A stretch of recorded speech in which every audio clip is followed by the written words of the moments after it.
Welcome to my channel Anamika voice.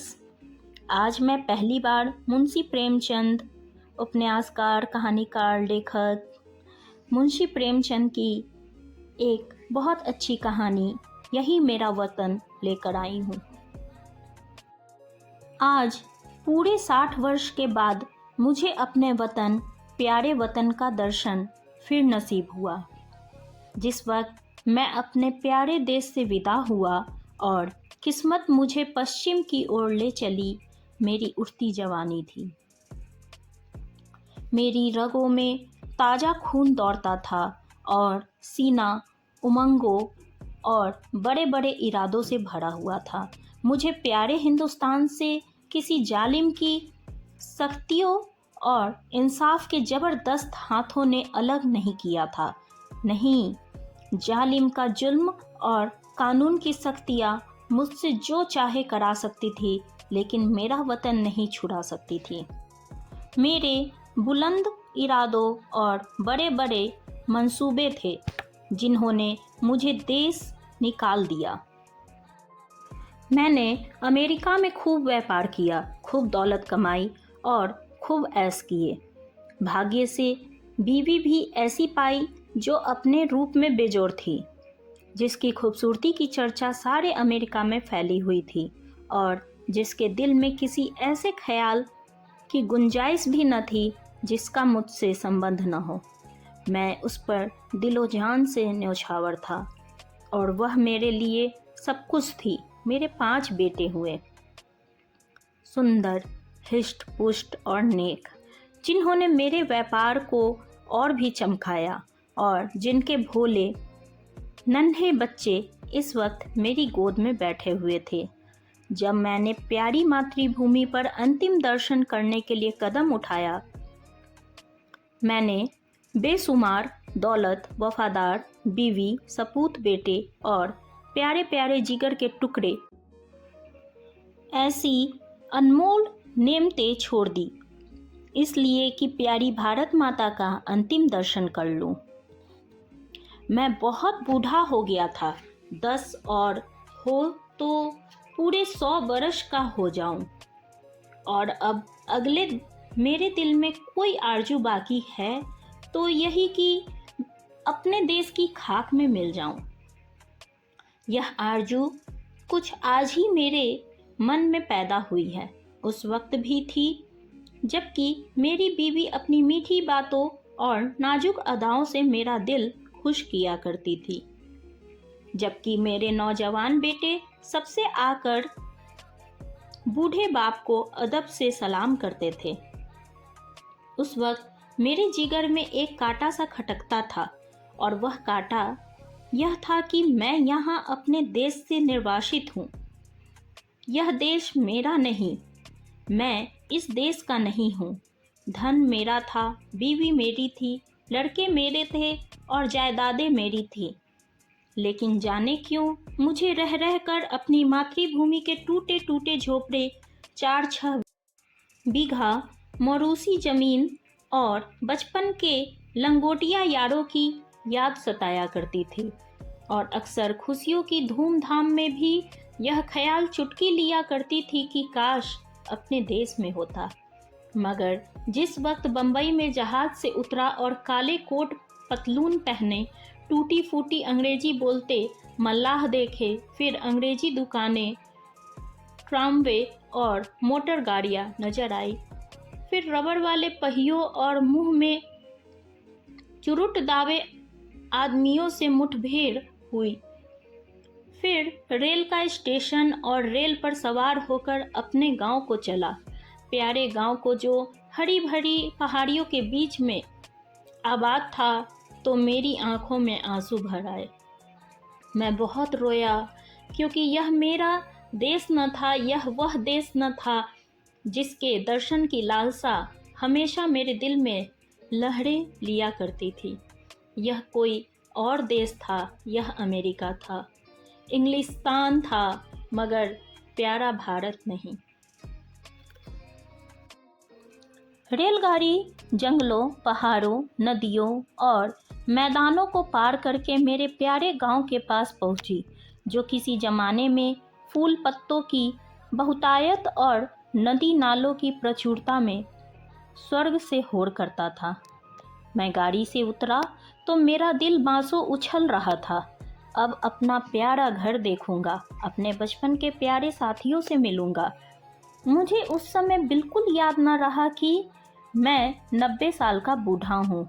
जैसे जैसे मैं गांव के नज़दीक पहुँचता था, मेरे कदम तेज तेज उठते थे और दिल में एक ऐसी खुशी लहरें मार रही थी कि जिसे बयां नहीं किया जा सकता था। हर चीज़ पर आंखें फाड़ फाड़ कर निगाह डालता। आहा, यह वही नाला है जिसमें हर रोज घोड़े नहलाते थे और खुद गोते लगाते थे। लेकिन अब इसके दोनों तरफ कांटेदार तारों की चार दीवारी खींची हुई थी और सामने एक बंगला था जिसमें 2-3 अंग्रेज बंदूकें लिए इधर उधर ताक रहे थे। नाले में नहाने या नहलाने की सख्त मनाही थी। गांव में गया और आंखें बचपन के साथियों को ढूंढने लगी, लेकिन अफसोस वह सब के सब मौत का निवाला बन चुके थे और मेरा टूटा फूटा झोपड़ा जिसकी गोद में बरसों तक खेला था, जहां बचपन और बेफिक्रियों के मजे लूटे थे, जिसका नक्शा अभी तक आंखों में फिर रहा है, वह अब मिट्टी का एक ढेर बन गया था। जगह गैर आबाद न थी। सैकड़ों आदमी चलते फिरते नजर आए जो अदालत और कलेक्टरी और थाने पुलिस की बातें कर रहे थे। उनके चेहरे बेजान और फिक्र में डूबे हुए थे और वे सब दुनिया की परेशानियों से टूटे हुए मालूम होते थे। मेरे साथियों के से हष्ट पुष्ट सुंदर गोरे चिट्टे नौजवान कहीं न दिखाई दिए। वह अखाड़ा जिसकी मेरे हाथों से बुनियाद डाली थी, वहाँ अब एक टूटा फूटा स्कूल था और उनमें गिनती के बीमार शक्ल सूरत के बच्चे जिनके चेहरे पर भूख लिखी थी, चिथड़े लगाए बैठे ऊँघ रहे थे। नहीं, यह मेरा देश नहीं है। यह देश देखने के लिए मैं इतनी दूर से नहीं आया। यह कोई और देश है, मेरा प्यारा देश नहीं, मेरा भारत देश नहीं।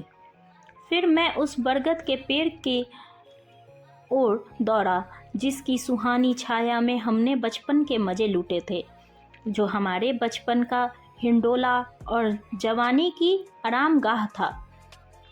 इस प्यारे बरगद को देखते ही रोना सा आने लगा और ऐसी हसरत भरी तड़पाने वाली और दर्दनाक यादें ताजी हो गई कि घंटों ज़मीन पर बैठकर रोता रहा। यही प्यारा बरगद है जिसकी फुनगियों पर हम चढ़ जाते थे, जिसकी जटाएं हमारा झूला थी और जिसके फल हमें सारी दुनिया की मिठाइयों से ज़्यादा मज़ेदार और मीठे मालूम होते थे। वह मेरे गले में बाहें डालकर खेलने वाले हमजोली जो कभी रूठते थे कभी मनाते थे, वह कहाँ गए, वह कहाँ गए? आह, मैं बेघर बार मुसाफिर क्या अब अकेला हूँ? क्या मेरा कोई साथी नहीं? इस बरगद के पास अब थाना और पेड़ के नीचे एक कुर्सी पर कोई लाल पगड़ी बांधे बैठा हुआ था। उसके आसपास 10-20 और लाल पगड़ी वाले हाथ बांधे खड़े थे और एक अधनंगा अकाल सा मारा आदमी जिस पर अभी अभी चाबुकों की बौछार हुई थी, बड़ा सिसक रहा था। मुझे ख्याल आया, यह मेरा प्यारा देश नहीं, यह कोई और देश है। यह यूरोप है, अमेरिका है, लेकिन प्यारा देश नहीं, हरगिज़ नहीं। इधर से निराश होकर मैं उस चौपाल की ओर चला जहां शाम को पिताजी गांव के और बड़े बूढ़ों के साथ हुक्का पीते और हंसी दिल लगी करते थे। हम भी उस टाट पर कलाबाजियां खाया करते थे। इसी चौपाल में लगी हुई एक गौशाला थी जहां गांव भर की गायें रखी जाती थी और हम यही बछड़े के साथ कुलेले करते थे। अफसोस अब इस चौपाल का पता न था। वहाँ अब गांव का टीका लगाने का स्टेशन और एक डाक खाना था। उस दिनों इसी चौपाल से लगा हुआ एक कुल्हाड़ा था जहाँ जाड़े के दिनों में ऊख पेरी जाती थी और गुड़ की महक से दिमाग तर हो जाता था। हम और हमारी हमजोली घंटों गंडेरियों के इंतजार में बैठे रहते थे और गंडेरिया काटने वाले मजदूरों के हाथों की तेजी पर अचरज करते थे।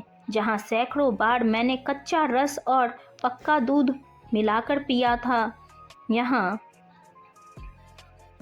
आसपास के घरों से औरतें और बच्चे अपने अपने घड़े लेकर आते और उन्हें रस भरवा कर ले जाते। अफसोस वह कोल्हू अभी ज्यों के त्यों गड़े हुए हैं, मगर देखो कुल्हाड़े की जगह अब एक सन लपेटने वाली मशीन है और उसके सामने एक तंबोली और सिगरेट की दुकान है। इन दिल को छलनी करने वाले दृश्यों से दुखी होकर मैंने एक आदमी से, जो सूरत से शरीफ नजर आता था, कहा, बाबा मैं परदेसी मुसाफिर हूँ, रात गुजारने के लिए मुझे जगह दे दो। उस आदमी ने मुझे सिर से पैर तक घूर कर देखा और बोला, आगे जाओ, यहाँ जगह नहीं है। मैं आगे गया और यहाँ से फिर हुक्म मिला, आगे जाओ। 5वीं बार सवाल करने पर एक साहब ने मुट्ठी भर चने मेरे हाथ में रख दिए। चने मेरे हाथ से छूटकर गिर पड़े और आंखों से आंसू बहने लगे। हाय, यह मेरा प्यारा देश नहीं है, यह कोई और देश है। यह हमारा मेहमान और मुसाफिर की आओ भगत करने वाला देश नहीं, हरगिज नहीं। मैंने एक सिगरेट की डिबिया ली और एक सुनसान जगह पर बैठकर बीते दिनों को याद करने लगा कि अचानक मुझे उस धर्मशाला का ख्याल आया जो मेरे परदेश जाते समय बन रही थी। मैं उधर की तरफ लपका की रात किसी तरह वहीं काटूं, मगर अफसोस धर्मशाला की इमारत ज्यों की त्यों थी, लेकिन उसमें गरीब मुसाफिरों के लिए रहने के लिए जगह न थी। शराब और शराबखोरी, जुआ और बदचलनी का वहाँ अड्डा था। यह हालत देखकर बरबस दिल से एक ठंडी आह निकली, जो जोर से चीख उठा, नहीं नहीं, और 1000 बार यही, 1000 बार नहीं, यह मेरा वतन, मेरा प्यारा देश, मेरा प्यारा भारत नहीं है। यह कोई और देश है, यह कोई और देश है। अंधेरी रात थी। गीदड़ और कुत्ते अपने राग अलाप रहे थे। मैं दर्द भरा दिल लिए उसी नाले के किनारे जाकर बैठ गया और सोचने लगा कि अब क्या करूं? क्या फिर अपने बच्चों के पास लौट जाऊं और नामुराद मिट्टी अमेरिका की खाक में मिलाऊं? अब तो मेरा कोई वतन न था। पहले मैं वतन से अलग जरूर था, लेकिन प्यारे वतन की याद दिल में बनी हुई थी। अब बेवतन हूँ, मेरा कोई वतन नहीं। इसी सोच विचार में बहुत देर तक चुपचाप घुटनों में सिर दिए बैठा रहा। रात आंखों ही आंखों में कट गई। घड़ियाल के 3 बजाए और किसी के गाने की आवाज़ कानों में आई। दिल ने गुदगुदाया, यह तो वतन का नगमा है, अपने देश का राग है। मैं झटपट उठ खड़ा हुआ। क्या देखता हूँ कि 15-20 औरतें बूढ़ी कमज़ोर सफ़ेद धोतियाँ पहने हाथों में लोटे लिए स्नान को जा रही है और गाती जाती है, प्रभु मेरे अवगुण चित्त न धरो, प्रभु मेरे अवगुण चित्त न धरो। इस मादक और तड़पा देने वाले राग से मेरे दिल की जो हालत हुई उसका बयान करना मुश्किल है। मैंने अमेरिका की चंचल से चंचल हंसमुख सुंदरियों की आलाप सुनी थी और कई बार उनकी जवानों से मोहब्बत और प्यार के बोल सुने थे, जो मोहक गीतों से भी ज़्यादा मीठे थे। मैंने बच्चों के अधूरे बोलों और तोतली बानी का आनंद उठाया था, लेकिन जो लुफ्त, जो मज़ा, जो आनंद मुझे इस गीत में आया, वह जिंदगी में कभी और हासिल न हुआ था। मैं भी मन ही मन इस गाने को गाता चला जा रहा था कि तभी मुझे बहुत से लोगों की बातचीत सुनाई पड़ी और कुछ लोग हाथ में पीतल के कमंडल लिए शिव शिव हर हर गंगे गंगे नारायण नारायण कहते हुए दिखाई दिए। मेरे दिल ने फिर गुदगुदाया, यह तो मेरे देश प्यारे देश की बातें हैं। मारे खुशी के दिल बाग बाग हो गया। मैं इन आदमियों के साथ हो लिया और 1 2 3 4 5 6 मील पहाड़ी रास्ता पार करने के बाद हम उस नदी के किनारे पहुँचे जिसका नाम पवित्र है, जिसकी लहरों में डुबकी लगाना और जिसकी गोद में मरना हर हिंदू सबसे बड़ा पुण्य समझता है। गंगा मेरे गांव से 6-7 मील पर बहती थी और किसी जमाने में सुबह के वक्त घोड़े पर चढ़कर गंगा माता के दर्शन को आया करता था। उनके दर्शनों की कामना मेरे दिल में हमेशा थी। यहाँ मैंने हजारों आदमियों को इस सर्द ठिठुरते हुए पानी में डुबकी लगाते देखा। कुछ लोग बालू पर बैठे गायत्री मंत्र जप रहे थे, कुछ लोग हवन करने में लगे हुए थे, कुछ लोग माथे पर टीका लगा रहे थे, कुछ लोग वेद मंत्र सस्वर पढ़ रहे थे। मेरे दिल ने फिर गुदगुदाया और मैं जोर से कह उठा, हाँ हाँ यही मेरा देश है, हाँ हाँ यही मेरा देश है, यही मेरा प्यारा वतन है, यही मेरा भारत है। और इसी के दर्शन की, इसी मिट्टी में मिल जाने की आरजू मेरे दिल में थी। मैं खुशी से पागल हो रहा था। मैंने अपना पुराना कोट और पतलून उतार फेंका और जाकर गंगा माता की गोद में गिर पड़ा, जैसे कोई नासमझ भोला भाला प्यारी माँ की गोद में दौड़कर चला आए, उसकी छाती से चिपट जाए। अब अपने देश में हूँ, यह मेरा प्यारा वतन है, यह लोग मेरे भाई हैं, गंगा मेरी माता है। मैंने ठीक गंगा जी के किनारे एक छोटी सी झोपड़ी बनवा ली है और अब मुझे सिवाय राम नाम जपने के और कोई काम नहीं। मैं रोज़ शाम सवेरे गंगा स्नान करता हूँ और यह मेरी लालसा है कि इसी जगह पर दम निकले और मेरी हड्डियाँ गंगा माता की भेंट चढ़े। मेरे बीवी बच्चे मुझे बार बार बुलाते हैं, मगर अब मैं यह गंगा का किनारा और यह प्यारा देश छोड़कर वहाँ नहीं जा सकता। मैं अपनी मिट्टी गंगा जी को सौंपूंगा। अब दुनिया की कोई इच्छा, कोई आकांक्षा यहाँ से नहीं हटा सकती, क्योंकि यह मेरा प्यारा देश, मेरी प्यारी मातृभूमि और मेरी लालसा है कि मैं अपने देश में मरूं। धन्यवाद। आपको मेरी ये वीडियो कैसी लगी प्लीज़ कमेंट ज़रूर करें।